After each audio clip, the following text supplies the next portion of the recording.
Max Verstappen has been the loudest voice complaining about the 2026 Formula One regulations since the first lap of preseason testing, calling the rules fundamentally broken and floating the idea of walking away from the sport at the end of the season. For months, the paddock dismissed him as a four-time world champion, throwing a tantrum because his Red Bull was no longer the fastest thing on the grid. Then on April 20th, 2026, the FIA, all 11 team principals, the 5 power unit manufacturer CEOs, and Formula One management quietly admitted he was right. All teams voted yes, agreeing to a package of mid-season refinements that take effect from the Miami Grand Prix on May 3rd. The reason was simple. The new power units crank MGU K output from around 120 kilowatts up to 350 kilowatts, and drivers were recovering only 3 to 4 megajoules of the 8 megajoule allowance per lap, forcing lift and coast even in qualifying. Then came Oliver Bearman's 50G crash at Suzuka's Spoon Curve on March 29th, when he closed on Franco Colapinto's Alpine at a 50 km/h delta and slammed into the barriers at 308 km/h. Combined with the Melbourne start chaos, where Colapinto nearly hit a stalled Liam Lawson, the FIA finally moved. Welcome back to Racecraft. The first change is the one that matters most for qualifying. The superclip ceiling has been raised from 250 kilowatts to 350 kilowatts. Superclipping is when the car automatically limits the driver's throttle output to recover energy, which means the driver is mashing the throttle pedal flat to the floor, while the car is artificially cutting power so the battery can refill. The result was a sudden, dramatic loss of speed mid-straight, which is exactly why Verstappen called these things Formula E on steroids. The FIA's solution is counterintuitive but actually quite clever.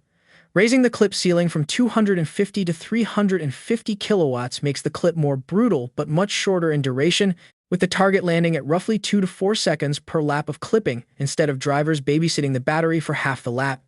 The harder the clip bites, the faster the recovery is done, and the more of the lap drivers spend genuinely flat out. This is the change McLaren's Andrea Stella has been pushing for since Bahrain testing, and he called the outcome a positive step in the right direction. The second change ties directly into the first one. The maximum energy permitted to be recovered per lap in qualifying has been cut from 8 megajoules down to 7 megajoules.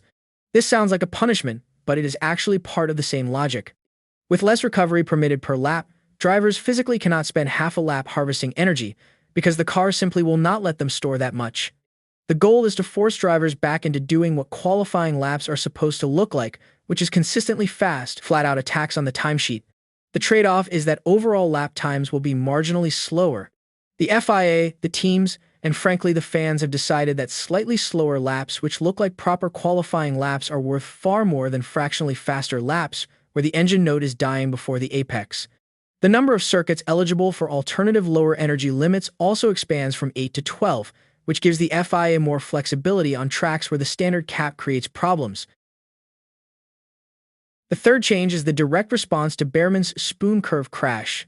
The FIA has introduced 2 new limits designed to compress the closing speed deltas between cars. First, manual boost mode is now capped at plus 150 kilowatts above the car's current power level, which means drivers can no longer dump the full battery in one mega deployment that creates a 50 km/h gap on the car ahead. Second, and this is where it gets clever, the MGU K deployment is now zone-dependent. On the straights and in designated overtaking zones, drivers still get the full 350 kilowatts, which keeps the racing exciting and lets cars actually pass each other. In non-overtaking zones, like the high-speed corner where Bearman crashed, MGU K deployment is throttled back to 250 kilowatts. The goal is precise. The FIA is not trying to slow the cars down. The aim is stopping a car from deploying full power into a high-speed corner while the car ahead is harvesting and effectively coasting. That is the exact scenario that put Bearman in the wall, and from Miami onwards, it should not be physically possible anymore. The fourth change is being trialed, not adopted, and that distinction matters. Following the chaos at the Melbourne race start, where George Russell publicly accused Ferrari of being selfish and a little bit silly for blocking earlier reform, the FIA has introduced a new safety system called low-power start detection. Here's how it works. The system monitors every car immediately after clutch release at the start, and if a car shows abnormally low acceleration, suggesting it has stalled or is about to stall, 2 things happen automatically. The system triggers MGU K deployment to give the car minimum forward speed and get it out of the way. At the same time, flashing rear and lateral warning lights fire to alert the cars behind that there is a slow car directly in their path. There is also a software fix to reset the energy counter at the start of the formation lap, which was previously creating inconsistencies in how cars left the grid. Here's the catch. This entire start system is only being tested at Miami, and it has not been adopted as a permanent rule yet. The FIA wants to see how it performs on a sprint weekend, with extended free practice 1 running 90 minutes instead of 60, specifically so teams can validate the new energy maps.